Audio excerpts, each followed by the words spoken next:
Welcome to your daily dose of enlightenment. You've landed on Knowledge Planet, where curiosity thrives and the enigmatic is revealed daily. We delve into a variety of topics, shedding light on the hidden and sharing insights to amaze you. Consider us more than just a channel. We're a growing community, a family of knowledge seekers. We're on a mission to reach global corners, inviting you to join our exploratory. We need you, our growing family, to subscribe and become part of our community. Share your thoughts, interact with us. A like or even dislike all count. Don't forget to stay updated, ring our notification bell. Stay tuned, stay curious, and together we'll continue to explore the vast expanse of Knowledge Planet. Your city, your country. This would be the range of a nuclear explosion similar to the one caused by the Hiroshima bomb. And this instead would be the explosive range of the most powerful atomic weapon ever tested by Russia, the Tsar bomber. No, guys, we're not saying that a nuclear attack is going to happen where you live, nor that it will happen nowadays. Fortunately, it's not a realistic scenario. However, prevention is fundamental. Prevention would be crucial even in the case of a nuclear attack, however improbable it may be. So, we've relied on the guide validated by the Scientific Advisory Council of the American Red Cross, based on research from specialized institutions, to give you a summary of what we should do to try to survive a nuclear attack. To remember better what to do in case of a nuclear attack, we've come up with a very simple formula, 3 by 3 by 3. What does it mean? Let me summarize it briefly, and then we'll take a closer look at each aspect. 3 are the elements that endanger our survival: the nuclear explosion, the radioactive fallout, and the radiation. 3 are the main factors that affect our chances of survival: distance, shielding, and time. And finally, 3 are the key moments of a nuclear attack: before the explosion, during the explosion, and after the explosion. Let's start with the 3 elements that threaten our health and survival. The first is the nuclear explosion. Depending on the power of the device, the explosion and its effects can be more or less devastating and extensive. Indeed, there are nuclear orders of all kinds, ranging from those that can release energy of less than 1 kiloton to the Russian Tsar bomber, with 50 megatons for comparison. Take Rome, for example. This would be roughly the explosive range of a bomb similar to the one dropped by the USA on Hiroshima in 1945, with 15 kilotons. This, on the other hand, would be the range of the most powerful nuclear bomb ever tested, the Russian Tsar bomber, with 50 megatons. As you can see, the range of action and destruction is very different. The key point is to understand that to survive, we need to be at a distance of 1 kilometer or 50 kilometers from the explosion, leaving some margin depending on the circumstances. The only obvious thing is that if the bomb were to explode above our heads, we wouldn't have a chance. Now let's move on to the second factor, radioactive fallout. What is it? It's simple. After the explosion, for a period of time ranging from a few hours to a couple of days, tiny particles of radioactive material fall slowly from the atmosphere to the ground. Obviously, these particles are extremely dangerous, if not lethal, and we need to protect ourselves from them. Finally, we have radiation. Continuing from where we left off, it's essential to understand the long-term effects of a nuclear explosion. The danger isn't over once the initial blast and fallout have passed. Everything that is hit by the explosion and the fallout maintains a certain level of radioactivity for a variable period of time. This lingering radioactivity is a silent killer, invisible to the naked eye, but every bit as lethal. The level of radioactivity depends on various factors, including the amount of radioactive material dispersed by the bomb and the atmospheric conditions during and after the explosion. For instance, a wet climate can cause the radioactive particles to settle faster, whereas a dry and windy climate can carry these particles over greater distances, spreading the radioactivity. This is why areas affected by a nuclear explosion are often quarantined for several years until the radioactivity levels drop to a safe threshold. It is crucial to understand that venturing into these areas without proper protective gear is a serious health risk. In the next segment, we'll discuss ways to safeguard yourself in the event of such an unfortunate incident. Picking up from our last discussion, you might be wondering, if the radioactivity post-explosion is so dangerous, how come places like Hiroshima and Nagasaki, which were devastated by atomic bombs during World War II, are now thriving cities? That's an excellent question. The fact is, while the immediate aftermath of a nuclear explosion is incredibly destructive, the long-term effects of radioactivity can be mitigated over time.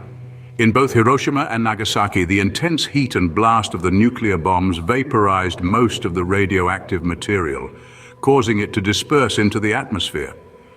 This, combined with the efforts of the local government and international community to decontaminate the affected areas, allowed for these cities to be habitable again within a few years. However, it's important to note that this process was not quick or easy. It took years of hard work, tireless research, and strict safety measures to ensure these cities could safely be inhabited again. And even today, the memory of those tragic events serves as a stark reminder of the devastating effects of nuclear weapons. In our next segment, we'll delve into the practical steps one can take to protect themselves in the event of a nuclear attack. How can you prepare? What should you do during an attack? And most importantly, how can you protect yourself from the lingering effects of radioactivity? Stay tuned as we answer these questions and more. In the face of a nuclear attack, there are several key factors that can significantly influence our chances of survival. Let's break them down. First and foremost, distance is king. It may seem obvious, but the farther you are from the point of detonation, the better your chances of survival. This is because the force of a nuclear explosion and its immediate effects, such as heat and blast waves, decrease significantly with distance. Furthermore, the radioactive fallout, which can be carried by the wind for hundreds of miles, is most concentrated near the explosion's epicenter. Therefore, the greater the distance between you and these radioactive particles, the lesser your exposure to harmful radiation. In the following scenes, we will dive into the other two factors, shielding and time, and discuss how they can be used to our advantage to increase our chances of survival. So stay tuned as we navigate this rather grim yet essential topic. As we continue our journey through the grim reality of nuclear attack survival, let's delve into the other two crucial factors, shielding and time. Shielding, in the context of a nuclear attack, refers to having a barrier between you and the radioactive fallout. The denser and heavier this barrier, the better it is at blocking harmful radiation. This is why, in the event of a nuclear attack, being underground or surrounded by thick, dense materials such as brick or concrete is the safest place to be. These materials can significantly reduce your exposure to radiation, thus increasing your chances of survival. Now let's discuss time. If you've survived the initial explosion and managed to seek shelter, the next critical step is to wait. The first 48 hours following a nuclear explosion are when radioactive fallout is at its peak intensity. Venturing outside during this time can expose you to lethal doses of radiation. Therefore, it's crucial to stay put in your shelter for at least 48 hours. However, the ideal course of action is to wait for instructions or clearance from the authorities before you decide to move. Remember, in a nuclear attack scenario, every decision can be a matter of life and death. Stay informed, stay prepared, and stay safe. In the next scene, we'll look at some of the most effective strategies for preparing for a nuclear attack. In our journey towards understanding nuclear attack survival, we're now going to explore the three crucial moments of an attack and how we should conduct ourselves during each phase to enhance our chances of survival. Firstly, the pre-explosion period. This phase isn't necessarily moments before the bomb detonates, but rather in our everyday life when the threat of a nuclear attack is not imminent. Prevention is paramount during this period. Simple actions such as devising an emergency action plan with your family, maintaining a first aid kit at home or your workplace, and identifying potential nuclear shelters or safe havens near your home or office can make a significant difference. Next, we have the moment of the nuclear explosion. Here we can anticipate various scenarios. In the best-case scenario, we could receive a warning from the authorities about an impending attack, providing us with time to evacuate or seek shelter. If a bunker isn't available, basements, semi-underground floors, tunnels, or subways can serve as suitable alternatives. If you're in a multi-story building and can't relocate, the safest place would be a central area on an intermediate floor, preferably without windows. If windows are present, ensure to close any shutters and blinds. Essential too is to ensure the structure's walls are made of cement or brick and to turn off any air recycling systems that draw from the outside. However, should the attack catch us by surprise and at a certain distance, we may not have the luxury of finding shelter. In such cases, it's crucial not to look directly at the explosion, as the flash could cause temporary or permanent blindness. If possible, seek shelter behind any available structure, or if necessary, lay flat on the ground, covering your head. In extreme cases, a refrigerator could serve as an improvised shelter. Above all, it's vital to cover your nose and mouth to reduce the amount of harmful particles you might inhale. In the next scene, we will discuss the immediate aftermath of the explosion and the necessary steps to ensure your survival. Surviving the initial explosion is a significant victory, but the battle is far from over. You've now entered the third phase, the aftermath. If you've managed to find shelter, it's paramount to remain there for at least 48 hours. This period is when radioactive fallout is at its peak intensity. Ideally, you should wait for instructions and clearance from authorities before venturing outside.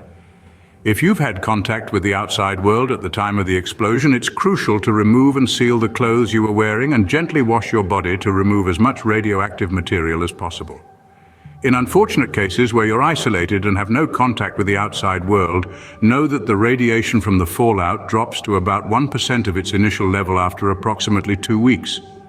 If you have enough supplies, it's advisable to stay sheltered for about a month, awaiting possible rescue. However, if no help arrives by then, it might be sensible to attempt leaving and moving as far away as possible from the attack area. While this information is crucial, we sincerely hope you'll never need it and that it remains a matter of curiosity.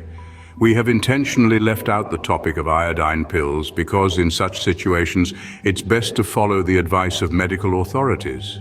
Thank you, dear viewers, for your undivided attention throughout this video. We are delighted to have you with us on this journey of learning on Knowledge Planet. We hope you found this information valuable despite its grim nature, and we sincerely hope it remains a theoretical knowledge. Remember, the power of knowledge is not just in acquiring it, but in sharing it. So if you haven't already, we encourage you to subscribe to our channel. Your subscription is more than just a click. It's an invitation to join a family of knowledge seekers, a community that thrives on shared experiences, diverse perspectives, and engaging content. Don't just be a silent viewer. Add your voice to our conversations. Agree, disagree, ask questions, or share your thoughts. All perspectives are welcome here. And if you find our content valuable, don't forget to share it with your friends and family. After all, sharing is caring. Also, make sure to click on the bell icon to stay updated on our latest content. You wouldn't want to miss out on the wealth of knowledge we have in store for you.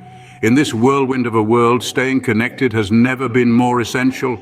So let's grow together, one video at a time. Until our next video, stay curious, stay prepared, and most importantly, stay safe. Goodbye for now, and see you soon on Knowledge Planet.